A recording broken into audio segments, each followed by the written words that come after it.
Welcome to the official podcast of the Indiana High School Baseball Coaches Association. IHSBCA leadership includes Executive Director Brian Abbott, President Jeremy Ritchie, and First VP Kevin Hannon.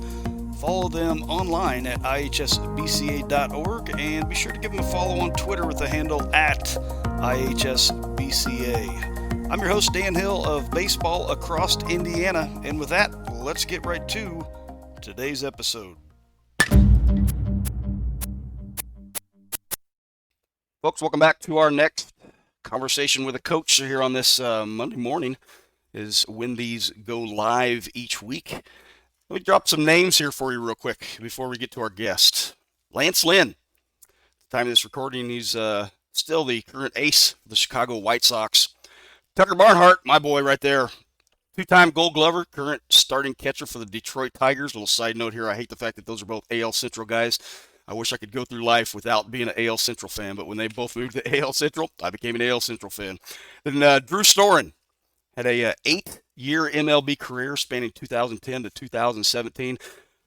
Those aren't our guests, but what they have in common, obviously they're all three top prospects in high school, around that 2005, 2015 range, right around there.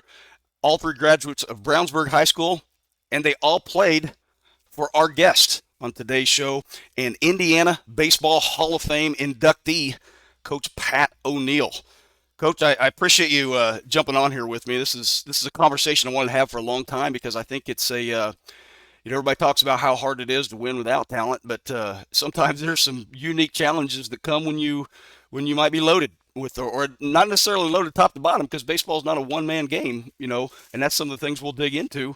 But it's the unique challenges of coaching with the top prospect, how that's been and how it is now. How that concept, that what is a prospect, really that's changed really in the last 10 years it's changed. But before we get into all that, let's talk about you a little bit. Let's talk about your background and, kind of a first question, why baseball? I know you're a football guy too, but what is it about baseball that you love?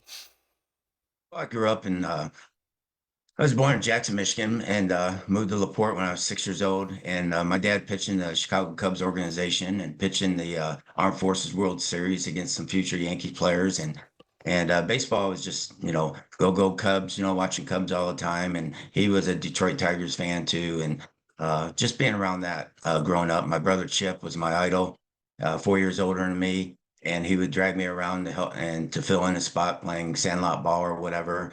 So I think some of our better games were playing sandlot ball when you only have 5 people on a team and you can't hit the right field, you can't hit the left field or whatever. You just make up your games and play for 4 hours, and then make sure you're home before the sun comes up, before the lights come on.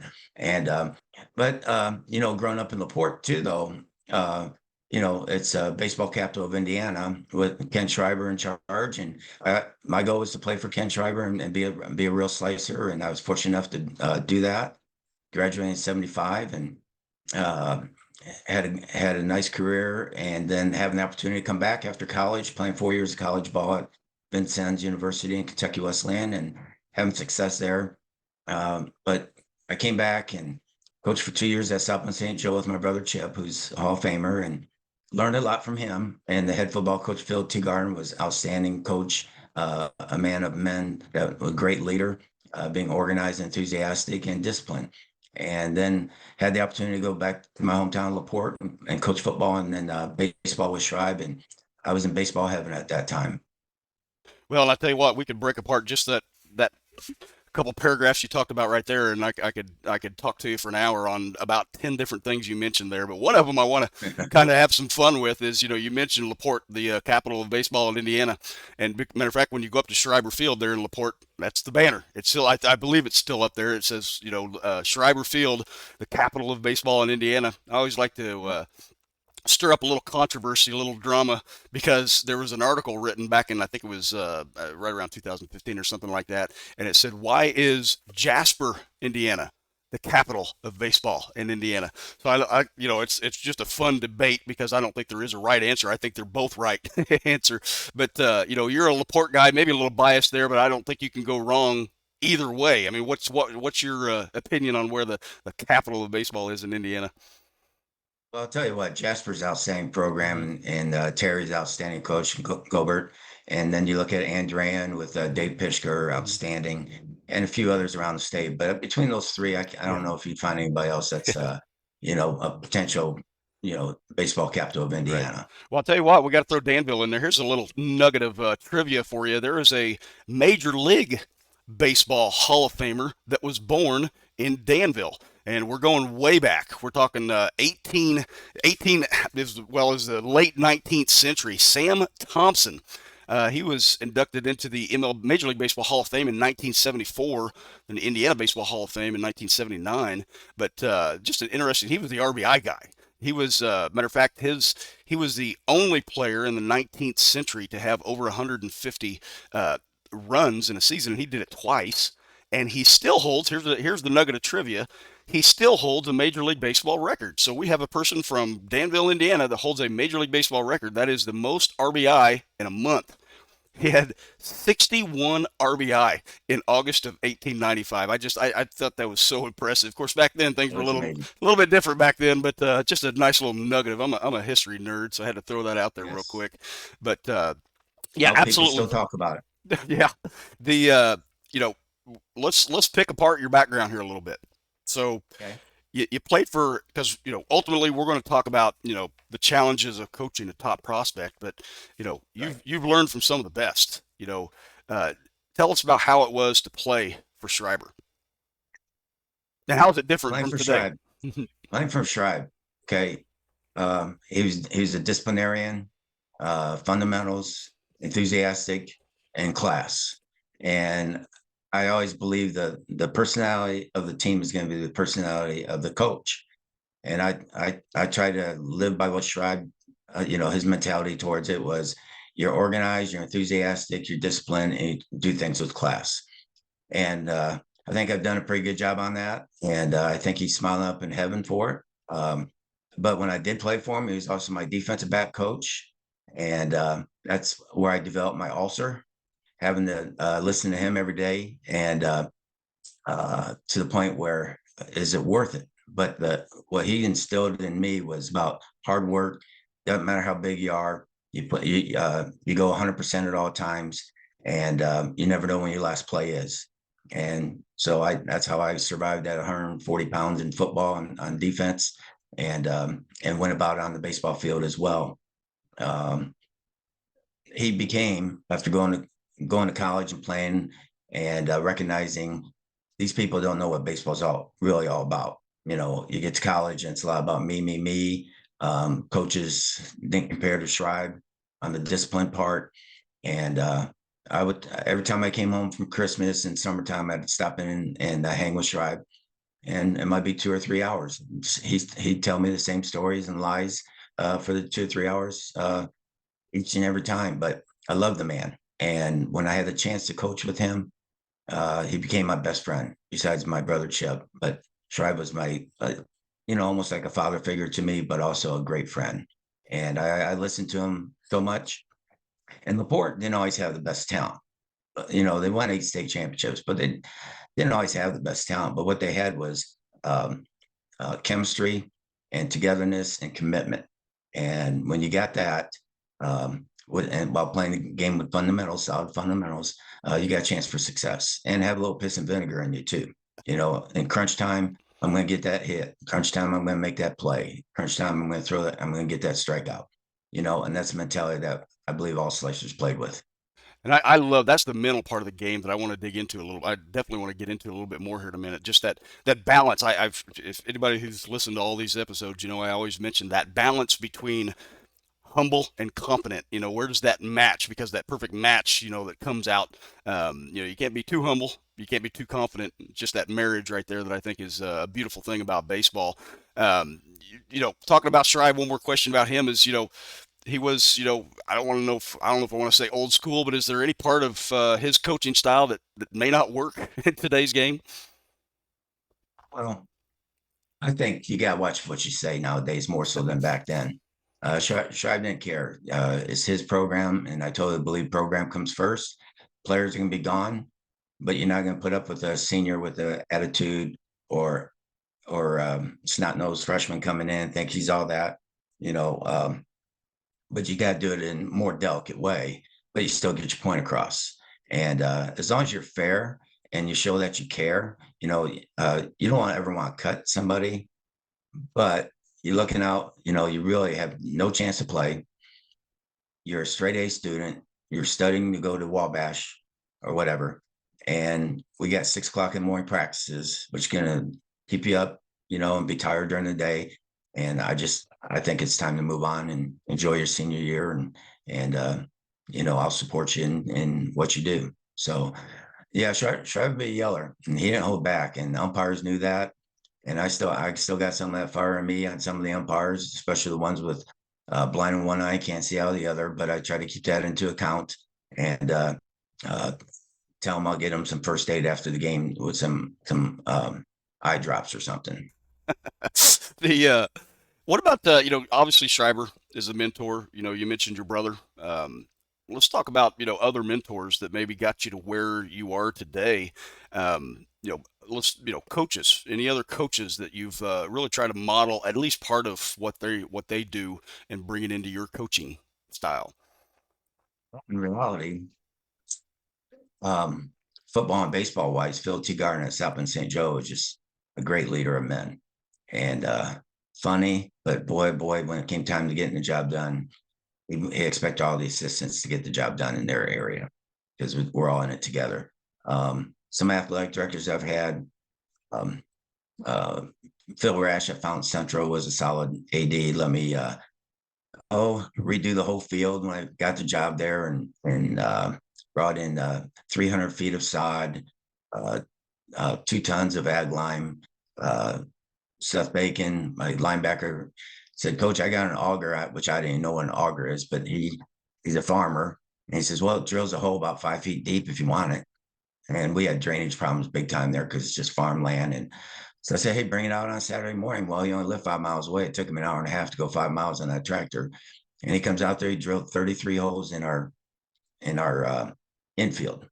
And then at night when nobody's around, I jump in my Toyota Corolla and go in the back of the barn there at Fountain Central High School, but between the football and baseball fields. And I loaded up my Toyota Corolla with big old limestone, and then I'd go take my car on the field, and I drop a limestone in each hole, and then I ordered a ton of sand, and then we had the ag lime as well. So our sand and stone. So I'd fill each hole up. I'd go sand, stone, sand, stone. Then the last 6 inches I put on what do you call it? Just regular dirt, okay, and seed. And then 33 holes of that. And ended up having one rain out in the next 4 years. And so for any of you young coaches that don't have a drainage system, if you got a farmer, get the auger and drill you some holes because it actually worked and still works there today. Well, I'll tell you, that's kind of a microcosm of coaching how it was, you know, back, you know, because I always say that money in baseball, that dilemma is as old as time, you know, which has led to, you know, coaches have to be, you know, if it's not done by the coach, it's not getting done, you know, and Yeah. that's a perfect example of it right there, where, you know, that's just, I'm still going to take ownership and it's got to get done, so we're going to figure out how to do it. Well, when I came to Brownsburg, Bill Titus was athletic director, and he was outstanding. Sports-minded guy. His son Mark is on national wide. He's got his own podcast for basketball. He played at Ohio State with Greg Oden. Was Greg Oden's best friend. But anyways, Bill was very uh, willing to do everything he can for the baseball program when I got there, and so whatever I asked for, 98.7% was done. And then when I got the job at Danville, Dr. Schaefer, he told me, he said, "Coach, I got $800,000 for the baseball field." I said, "Screw the field, give me the money." But no, I told him, I said, "Well, I'm not going to ask you where you are getting your money from, the farmers mafia, but what do you plan on doing?" He says, "Well, I want to turf the whole field." I says, "Hey, that'd be awesome, but our complex is horrible. Let's just turf the infield, put a new drainage and sprinkler system in the outfield, pave the whole parking lot, expand the dugouts in front and lengthwise, put in pro bullpen mounts, 2 on each end, and paint the dugouts, paint the press box, and put a locker room for 24 players upstairs with turf upstairs in the press box. And he did everything I asked. So that was total support, And it looks and sharp too. yeah, Okay. we're really happy and proud of it. And I'm guessing you'll probably mention Schreiber here, but you use the phrase leader of men, and I love that phrase because that's how I see your coaches, as leaders of men. And so thinking either as a coach or a non-coach, what's a mentor, maybe what aspect of one of your mentors growing up that really helped you as a leader of men yourself? Was it Schreiber, your brother, or what gave you some insight into, hey, I need to do more here than just coach pitching and batting and running? Yeah. Well, I always believe if big thing I learned from a lot of guys, not just those head coaches, but Dave Reed, Dave Parcell at LaPorte, old time assistant coaches for Schreiber.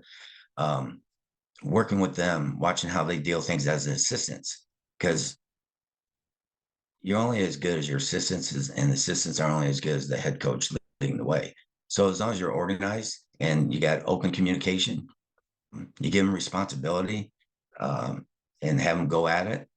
And as long as things are going right, if they need help, I'm there to tell them, hey, no, we got to do it this way or whatever type thing.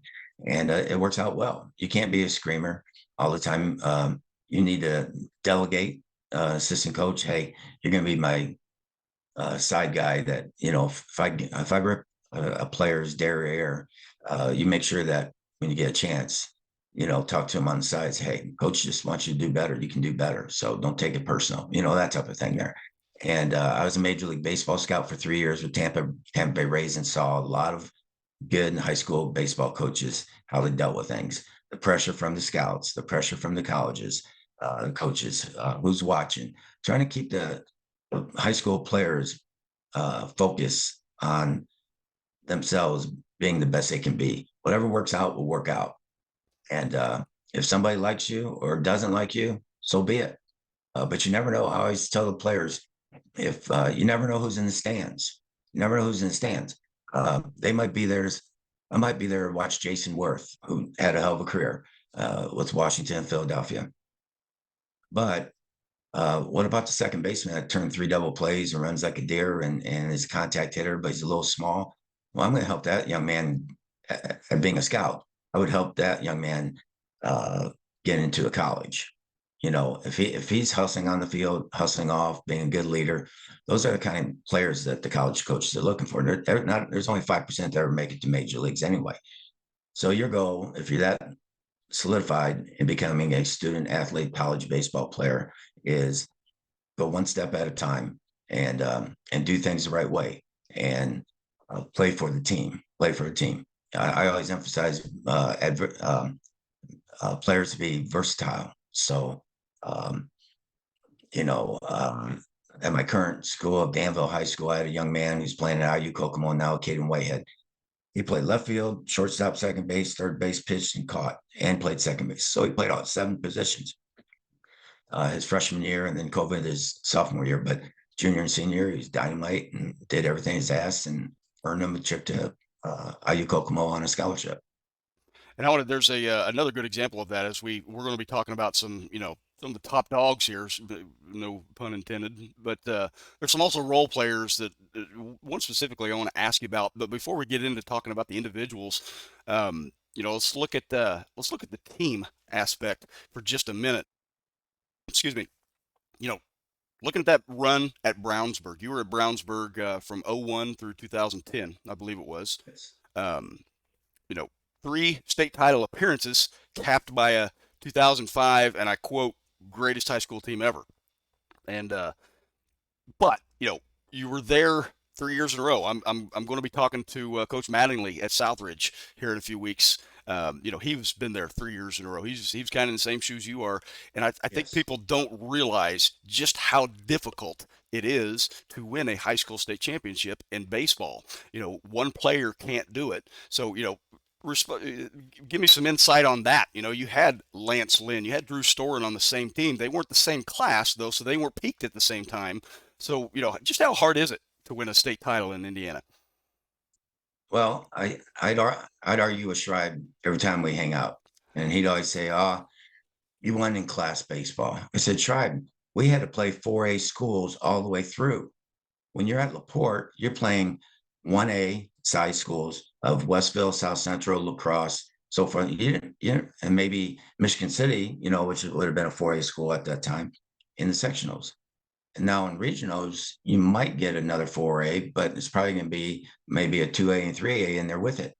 And for us at Brownsburg, Danville, every place I've been, you're playing schools of the same size. So I think it's tougher now than it was back then. But take nothing away from what was accomplished back then. I mean, I think they had to play 7 to 9 games in state tournament to win it all, and now it's 6, I believe. Yeah. So that's a little different. That's a really good point that I really haven't considered, at least on a public venue like this before. Is just that is in the single class system, might be a 4A school, but your first 3 games are versus 1A teams. Whereas Yeah, you back guys then, have faced yes, Brebeuf and Andrew Dukanich in the sectional yeah, in the sectional round the last 2 years. So I mean that's a very yes, valid point that you've got firsthand experience with as well. right, You know, right. from that team perspective, before we start talking about the individual players, but from that team perspective, this is a little bit of hindsight. This, I guess, going forward, a lot of this stuff's going to be hindsight, which, we don't have, at the time. But, you know, was there an emphasis or anything that you would emphasize differently going into a year like 2005 where the expectations were high? Is there something that you emphasized differently that year? Not the hindsight, sorry. Is there something that you emphasized differently that year, or was it just all fine tuning at that point? Well, I tell you what, when I got there in the fall of 2000, it was a nice program, consistently 500, made it to regionals back in 96, I think, won a few sectionals, uh, but it wasn't like it was important. It was just something to do. So I want to bring in that little bit, get a little piss and vinegar in there and emphasize how important baseball is and where I came from, LaPorte, definitely helped. And I just stuck by my guns. That program comes first. And it's the players, it's the coaches, it's the administration and our parents. We all got to see what our future is. And my goal is to make Brownsburg the LaPorte of Indiana in baseball. And so we stuck on fundamentals, enthusiasm, and chemistry. And we had a blast. My first year, we started off, I believe, 12-0 and number 4 in the nation with USA Today. We lost the game when on a little boot down the line that we normally make. And but then we won 13 in a row and ended up the year getting beat in the sectional championship game against McCutcheon. And still can see that pitch that I called was a backdoor slider, and he hung it over the middle of the plate for a 3-run homer, and we lost 3-2. So I can still see that. But what a great group of seniors that year to get things started for my career at Brownsburg. And Drew Anderson ended up going to Ohio State. Sean Gasson was only a sophomore. He went to Notre Dame. A couple of players went to Wabash. One went to Will Reynolds went to Miami of Ohio. So we had some players, and but they led the way. They just did everything I asked. And then the following year, 2002, I had a few injuries. Ended up getting beat in the sectional to Avon. And then in 03, we made a run, made it to state finals. Sean Gasson was my senior catcher, and I had a senior right fielder and a senior center fielder. Everybody else was the sophomores, Lance Lynn's group. And we got beat by McCutcheon 7-1. They had 12 singles, which is incredible. But we struck out about 15 times too. So their pitcher pitched perfect, 3 inches outside on the black. And the umpire, Mike, oh shoot, what's his name? He passed away. He was a great Mike Wash. He was a great umpire, a good friend, but he was calling it 3 inches outside and calling them strikes. My kids are coming back, Coach, how can I hit that? It's all the way out, whatever. And then we bounced back, came back in 04 and lost to Lawrence North 3-1 on a 2-run homer by their big kid Holman. And then our senior year, kids were focused. I really didn't have to say a whole lot. They were just when we came from behind 11 games that year. I had Lance as my number 1, Drew as my number 2. I had Matt Snyder, who ended up pitching at Army, and he would have been a lot of schools number 1. And then I had snot-nosed freshman Jeff King, won 3 or 4 ball games for us in those out of conference games. But I had Lance. Lance would go 7 innings on Monday, beat McCutcheon 4-0. Tuesday, Drew would come in. He'd go 5 2/3, and we're up 3-1 or 4-2. And I'd ask Lance, how you feel? He says, Coach, it doesn't matter. Whatever you need, I'm in. Okay, you're in. And so he'd go in there and shut the door the rest of the game. And Tribe always taught that to me. He says, if you got 1.5 pitchers, you're going to win a lot of ball games. You got your one stud, and you got another pitcher who's pretty good, but you got your stud to be able to come back to close down a game if need be, if you do things right, And that was before pitch count. But now it's like, okay, you can only throw 48 pitches, or you can't throw for 2 days, or whatever it is. I couldn't even tell you exact numbers. But so now it's, instead of developing 4 pitchers, you're developing 8 pitchers in the off season. And, hopefully 3 or 4 of them are your mainstays, and the other 3 or 4 are going to be able to fill in some roles. Going into that 2005 season, you just came off of 2 straight runner-up seasons in 2004 and 2003.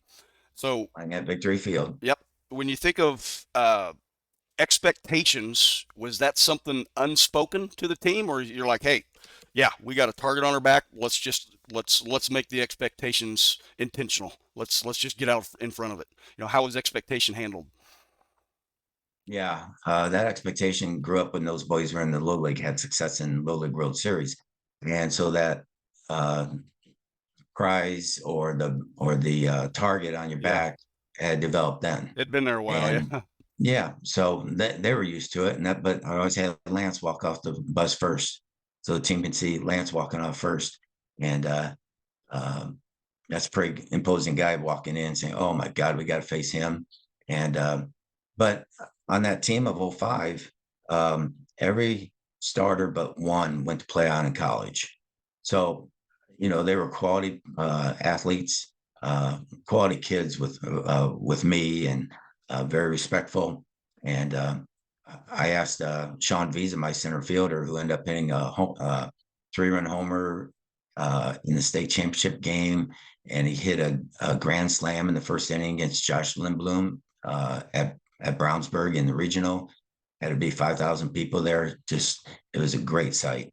And I asked Sean, I said, Sean, hey, do I need to give a rah-rah to you guys for tomorrow's game? He said, no way, coach, we're ready to go. So I knew, they were mature and just excited to show everybody that they were deserving. I've watched that 2005 final a few times now.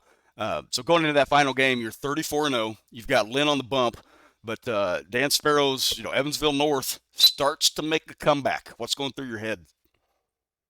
Well, I walk into this. I sent down Snyder down to the bullpen, so I kind of walked a little bit down there towards him, say, just get loose, in case we need you. But Lance is just staring at me. He says, Coach, I ain't coming out. So anyway, I go in the dugout and I sit down, grab the drink. I always take 3 sips for superstitious wise. And I said to myself, dang, we're going to win this son of a buck. And then next thing you know, a Texas leaguer, hit batter, base hit, no error, and a base hit. Next thing you know, it's base loaded and no outs, and it's 6-4. I'm thinking, oh my God, timeout, Blue. I go out there and Lance is up here, 6'5", 6'6". I'm down here. I just look up and I said, Lance, how you feel? He says, I feel good, coach. I said, nah. I said, you don't have your best stuff today, but let's just stick with the game plan. This guy got a lucky double on you in the first inning. I said, let's get a strikeout, pitch yourself a double play, and put a lime in the coconut and get the job done. He said, lime in the coconut, and I just smacked him. I said, just get the job done. So whatever it did, it loosened him up a little bit with a little giggle there. And he comes out, strikes out the guy on 4 pitches. And then the next guy, real good hitter, hits a 1-hopper or 2-hopper, tough 2-hopper to TJ Bomay at shortstop. Flip to Corey Dragstrom at second, throws the first, Drew Storn at first, double play, game's over, state champions. And I think the only thing different I did that year, Dan, was that we recognized a couple of they were juniors. They were slacking the last week or so of practice going to the state championship. They weren't running the distance of the poles correctly. They were cutting corners. not going full go. And so the year of 2005, in front of the whole team, I kind of woke up the echoes about how to do things right. We don't want to go there and give half-assed effort. We got to go 100% on everything that we do. If you do it in practice, you're going to do it in a game. If you're going 50% in practice, you're going to go 50% in the game, and that's not going to win it for us. So you better buckle down and start getting the job done, and give 100% in practice, because by golly, the other team's going 100%. Well, as we talk about those, some of the stars, I want to kind of start with, some of the, let's just call them role players or some of the lesser known players. But like you said, that you had, I think you said 9 players go on to college from that '05 team. One of them that I'd read a little bit about when in an article, you've talked to Steve Craw quite a few times, and one of the write-ups he did for you was you mentioned Austin Nickel. Coming out of he batted number 5 in 2004 Before, state finals. Yeah, hit 281 with 8 runs batted in, then batted in the 9 hole and hit 407 with 22 RBIs going into the 2005 championship game. Just that, there were other role players that did make this happen. Who are some of the people not named Lance Lynn and Drew Store? And you mentioned a few of them that you know, and sure. how did you handle them? Was there any special emphasis? I don't want to say favoritism, but was there any difference in how you worked with the role players as opposed to, these more well-known guys? Let's just put it that way. Sure. Well, I treat people like I want to be treated, Mhm. and I want to treat them all equally, but you can't treat them all the same. Some kids can handle getting chewed out. Some kids can't, and some kids will be more enthusiastic and showboaty or whatever. Not showboaty, but you know what I mean. Emotional. Others are just, you know, uh, they calm and cool no matter if we're up or down and that type of thing there. So, you start with Austin Nickel. Started for us in '04, taking over for Sean Gass, who's one of my top players of all time and top people I ever coached in my life.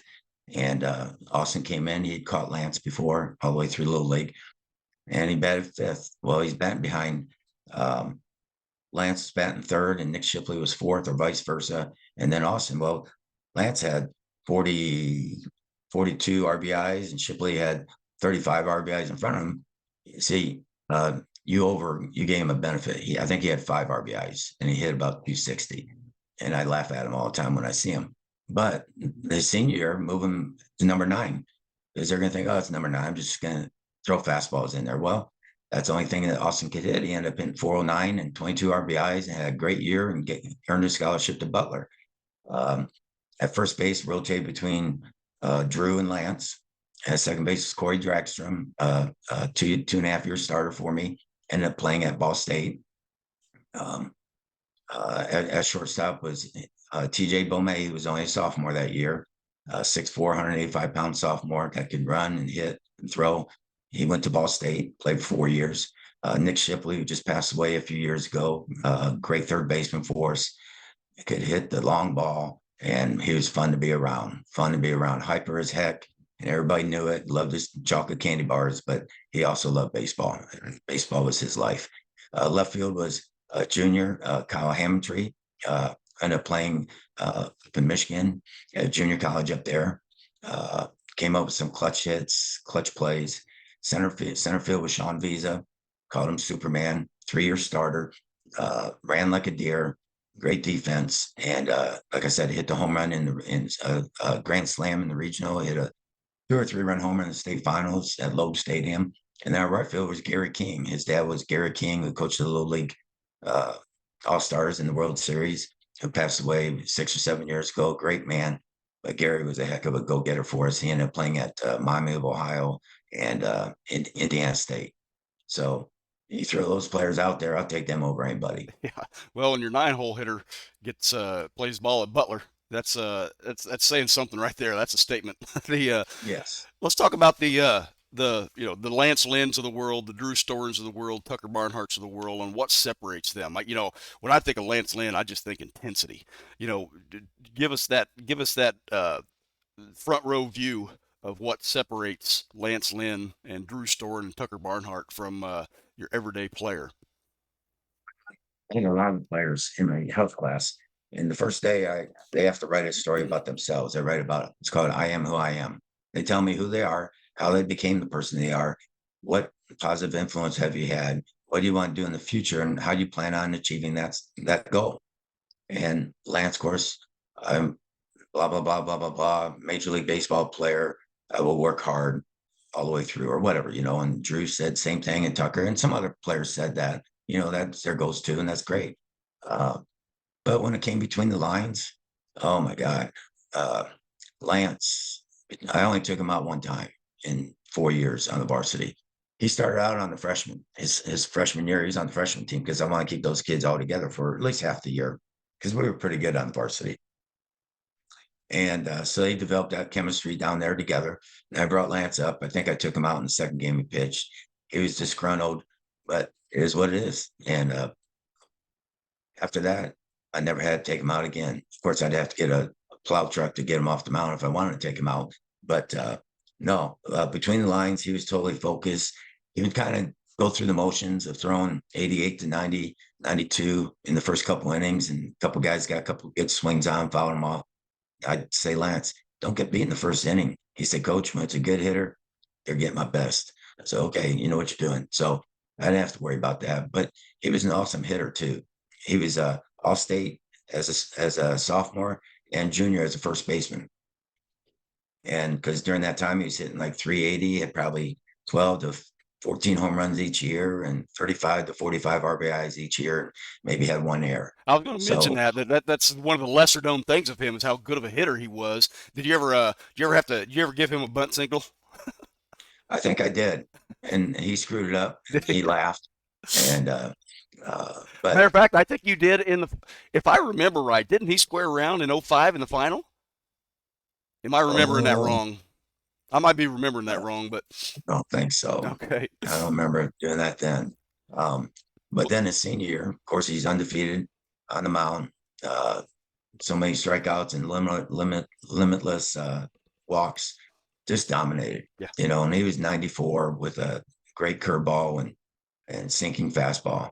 But when between the lines, no, he was just a bulldog. Well, I think And that's if you look at his style now. I mean, year in and year out, he's one of the in the major leagues. He's one of the pitchers with the highest percentage of fastball or four seamers, just because he's going to say, "I'm coming at you." He's not going to steer away from anything. He's going to give you the fastball. He knows exactly where to put it, and he's coming right after you. And that's just that. I love that attitude.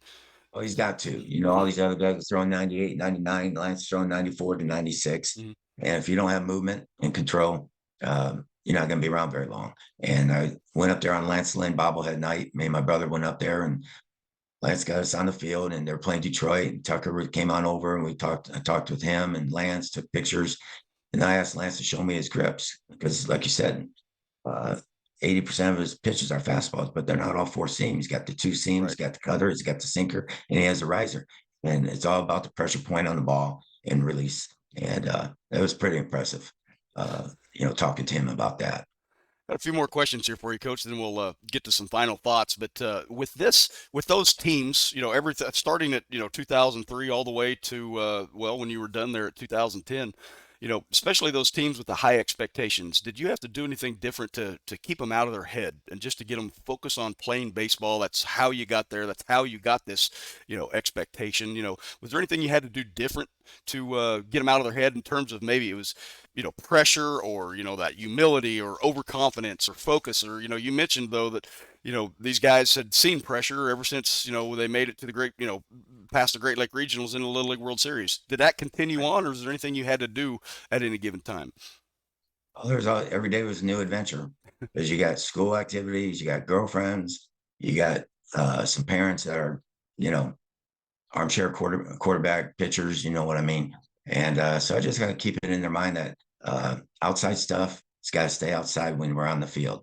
Just stay focused, watch their infield, opposing infield, watch their pitcher in the bullpen.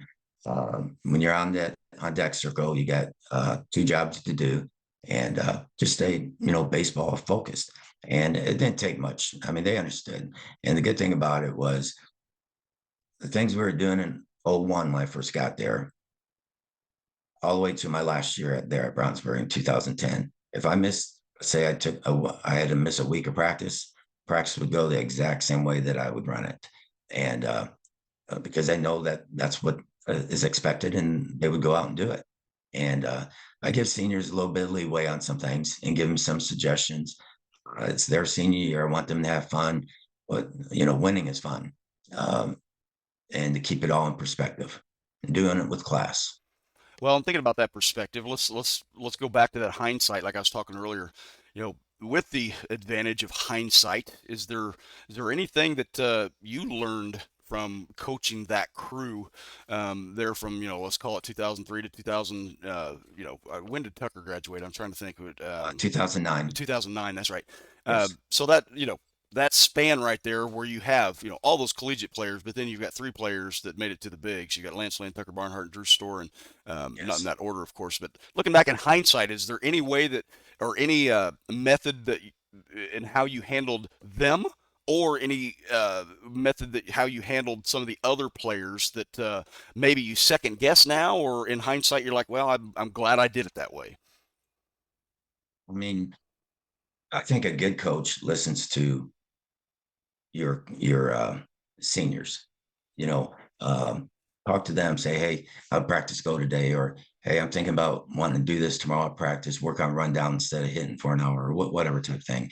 And giving them like they're a part of the decision making. And a lot of times I listen to them and would do certain things for them.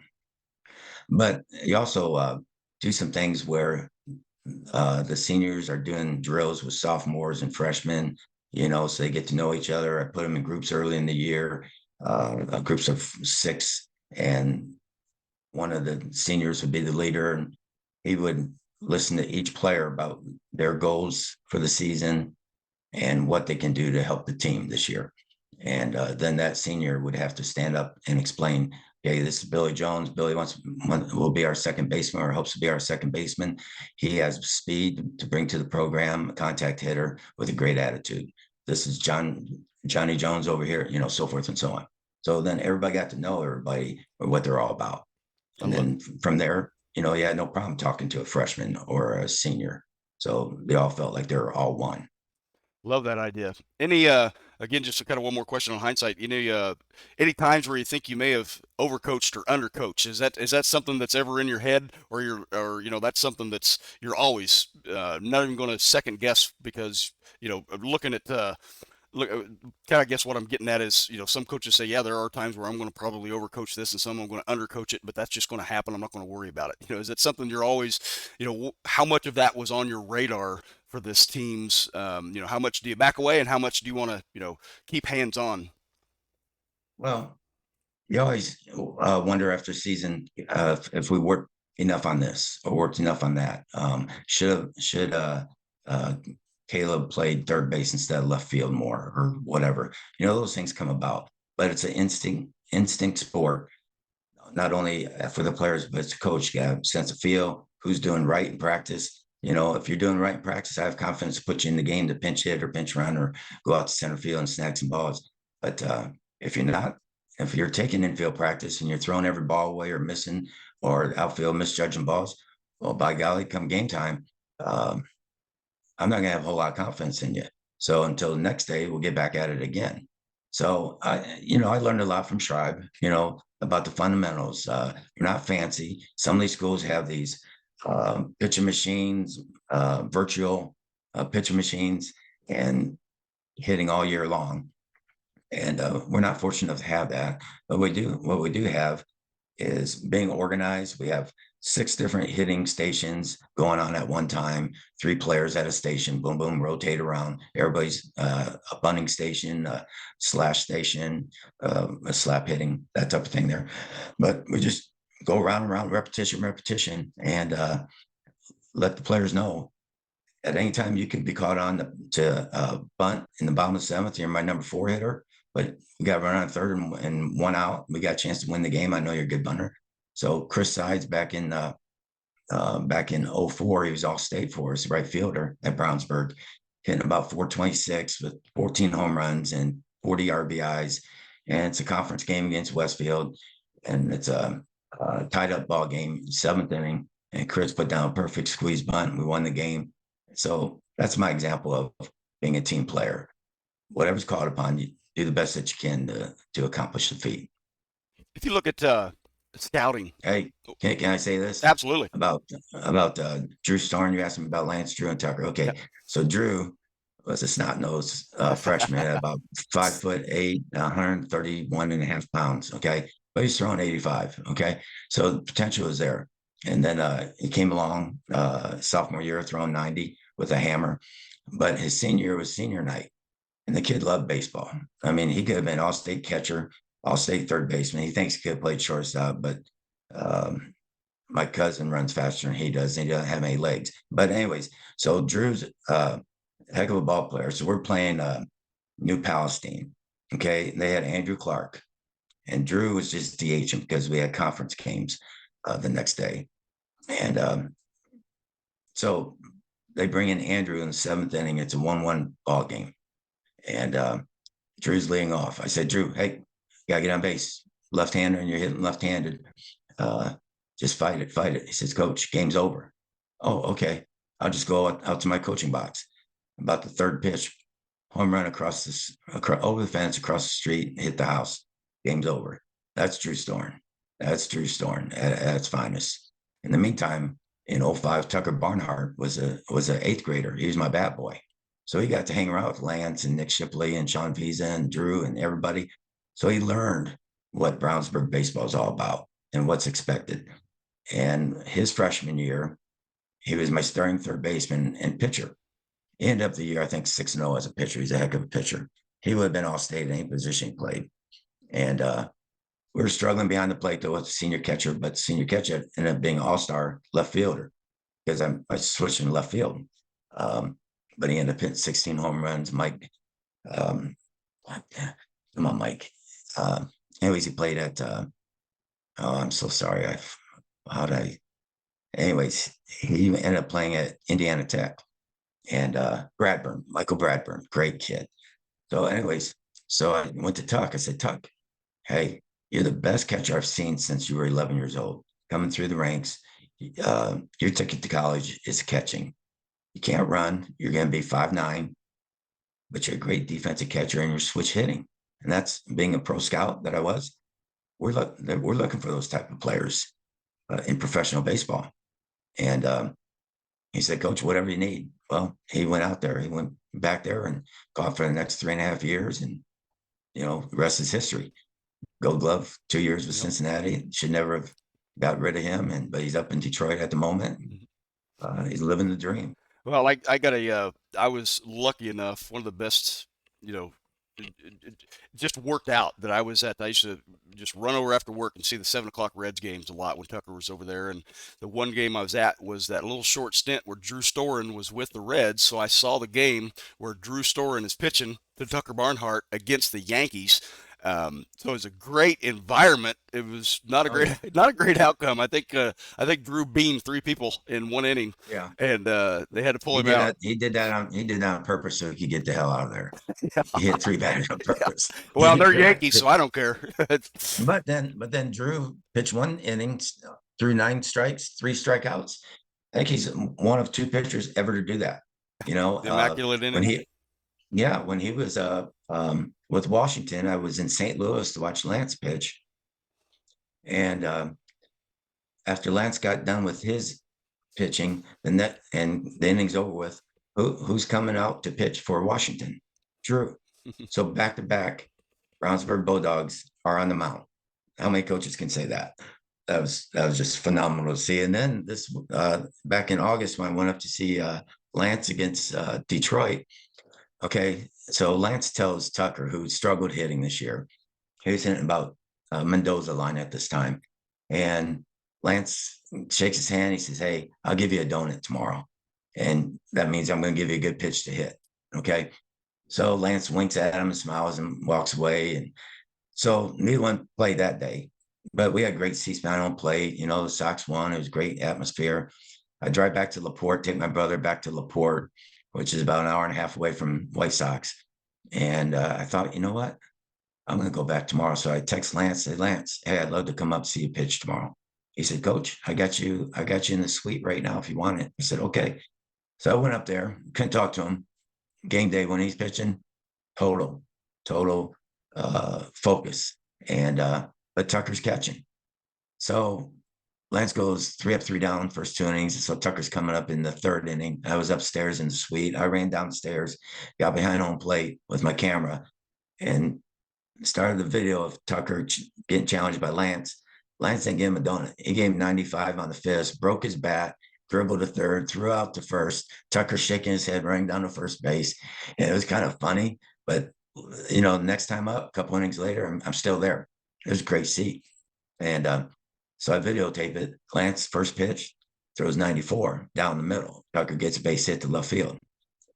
Lance ends up getting the win. Tucker got a hit. I got to see both, and I was in baseball heaven. Yeah, that was one thing as you're sitting here telling that story, I'm just shaking my head. I can't imagine as a coach, you're at a Major League Baseball stadium and you're watching two of your players face off against each other. That's, one of the questions I ask in all of these episodes is when's that 12-year-old kid moment, I call it, is, that moment where you have that feeling of how much you love that game. There's no care in the world. You just love baseball. And I'm not even going to ask you because I know that is, that moment right there. You just brought me into that moment. And that's something that wow, every Right. coach could be so lucky. What a fantastic moment there to be up there with them. Yes, sir. The just kind of wrapping things up. Final thoughts, if you will, because I'll tell you it's going to be hard to top that story right there. Just seeing your two players that's going to be in my head for a while. I got a ton of scouting stories for you.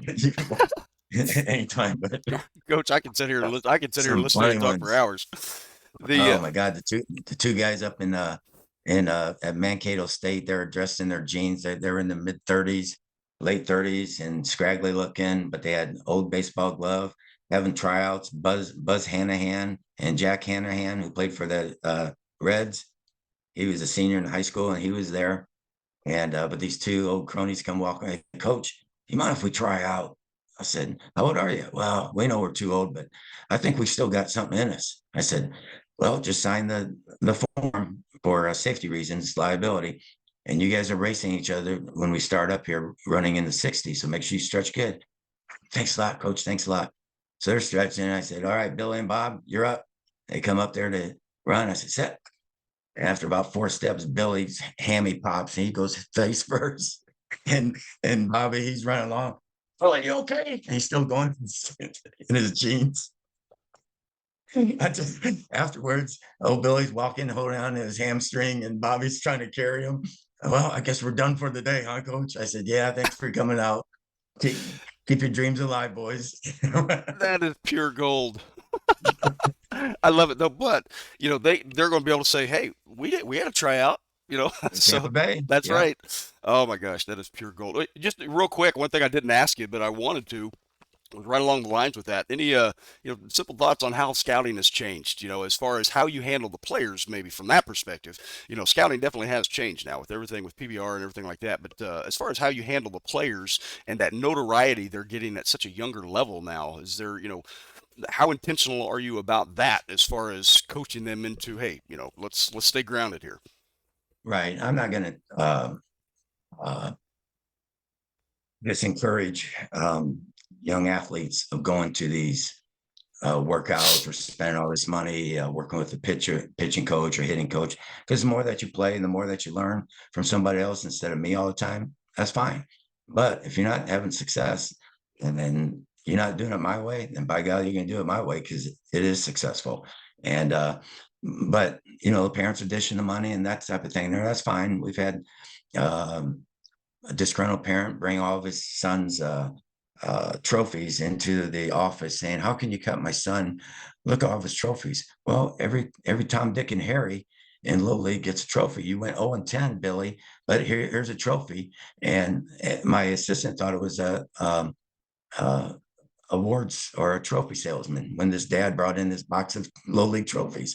So that's stuff you got. I try to keep it real. I've worked out some really good young players, 6th grade, 7th grade, 8th grade recently, but I tell them straight out, you're not going to get any better just coming here working with me for an hour. You're going to get better by doing things on your own. Look in the mirror, take your dry runs, do your towel drill pitching wise, go down the basement, throw the ball up against the wall, or find a wall somewhere and throw the ball up against the wall and do your drills. Just that kind of stuff. And if you do that, now you have a chance. But just because you play for this travel team or that travel team, have won 17 of those cheap rings that everybody gives nowadays that they win in the travel ball, that's fine. Good for you. Congratulations on your success. But when you come in my program, you got to do it our way. Program comes first. You need to, get more acclimated, being a better defensive catcher, even though you're working with a catching coach, but you need to adjust doing it this way or whatever type of thing, and I really haven't had a whole lot of problems on that, but I know it's out there and it's tough on the parents, thinking their kid is all that good. In reality, he's probably not all that good. But I do know some, coaches who, going to tell Billy that, hey, you're 82 today. Hey, Billy, for 4 years, never touched 82 for me. But you're telling him his freshman year, he's throwing 82. He never touched 80 for 4 years for me. So they tell him that, so they'll come back, and keep getting that money. And, not everybody's like that, but I've been around a few. So I just try to keep it real. I support everybody. I go watch them play travel ball. And but when it comes time for Danville Warrior baseball, by golly, you better do it Danville baseball Warrior ways. Well, that's one of the reasons I wanted to have you on here in one of our early episodes for the first year of this podcast is you're a baseball lifer.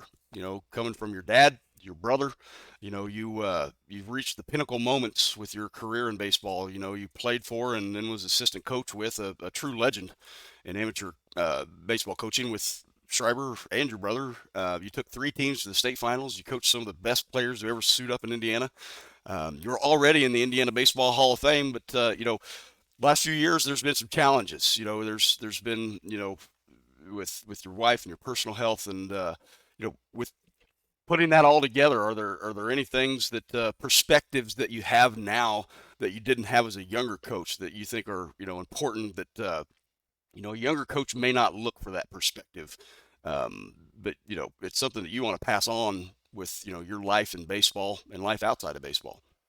Well, I can still be here today if it went for my wife Carol and my daughters Katie and Maureen and my neighbors taking care of me, taking me to doctor's appointments, coming and feeding me in my feeding tube 3 times a day, all that good stuff.